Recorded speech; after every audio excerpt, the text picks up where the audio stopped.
Through my understanding of June Jordan's construction of education in a black and white context, how Williams College manages to negotiate Africana studies as a discipline in accordance with the various major department programs must be a topic of concern.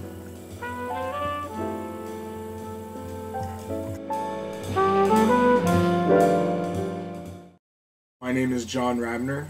I am a senior here at Williams College, and I'm majoring in economics. My name is Jamal Johnson. I am a political science and philosophy double major, and I am a senior here at Williams. My name is Mike Ryan. I'm a senior physics major at Williams College. My name is Ben Oliva. I'm a senior physics psych double major at Williams College.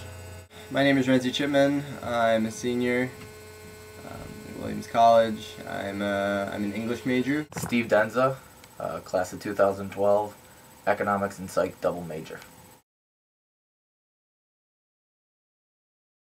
Econ is kind of how markets function, and markets are people.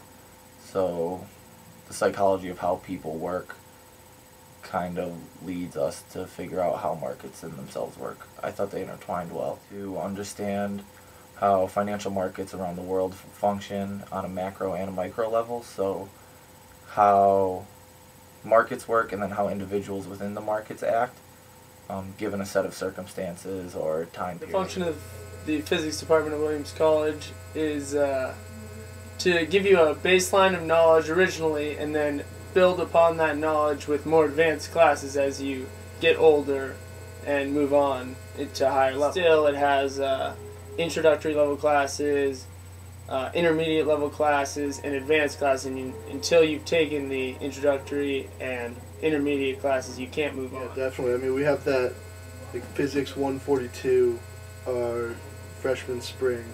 That's just a baseline. It's just introduction to modern physics, and they show you pretty much everything. You just touch on everything that you're going to learn throughout the physics major, and then each class builds upon the next. There's a clear progression and string of classes that you have to take in order to be a physics major. There's not much option involved originally. All the majors are in the same classes every semester. Yeah. It's just meant to inform. It's meant for you to allow you to be knowledgeable in one subject. I feel like the English department isn't a particularly distinct group. I don't feel like that they have a much greater project than just sort of teaching about their specialties.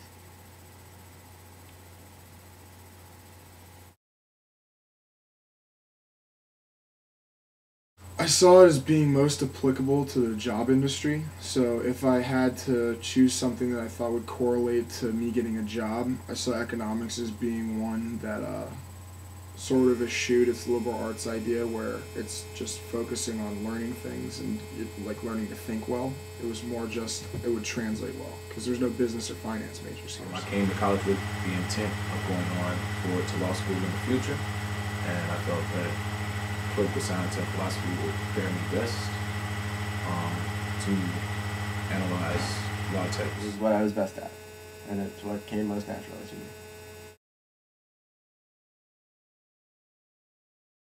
The mission of the Africana Studies Department, in my understanding, is to foster a greater understanding on campus of the Africana diaspora, the texts, the literature, the theories, and everything that's a part of Africana studies. The way that I kind of view it is that Africana studies a lot of time at Williams is sort of cross-listed courses that are there are subjects in other courses that specifically are designed for the other courses, but they happen to tackle the same overarching question.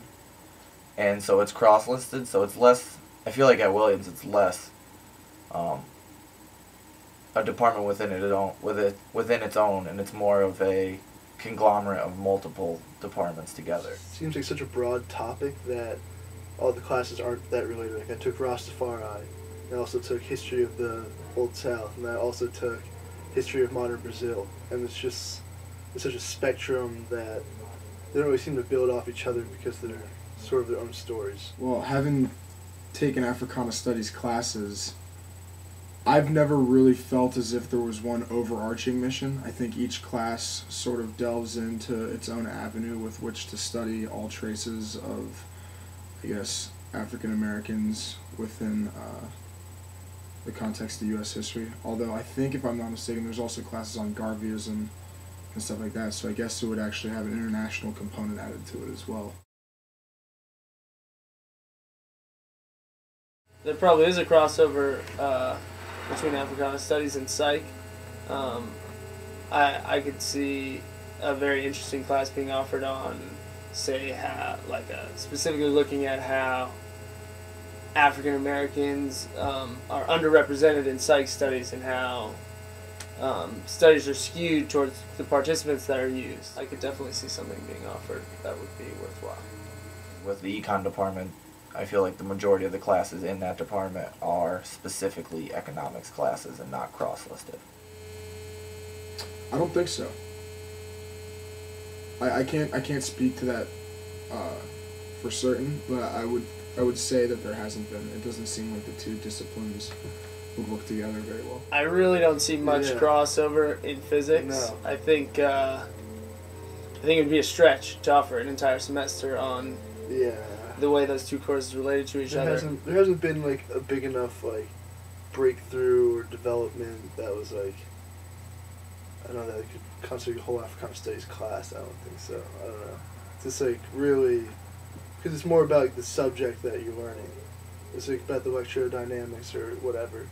And it's just, it doesn't really matter who invented it. It's just that's like it's complicated enough that it's you not need to really spend about time culture. learning the actual information, not just who or exactly, why they discovered it, even if It's the, it was yeah, 'cause it's, like a it's, high crossover. because you're not learning about culture or people or it's just It's all math it's all the same. and There's applied no- math.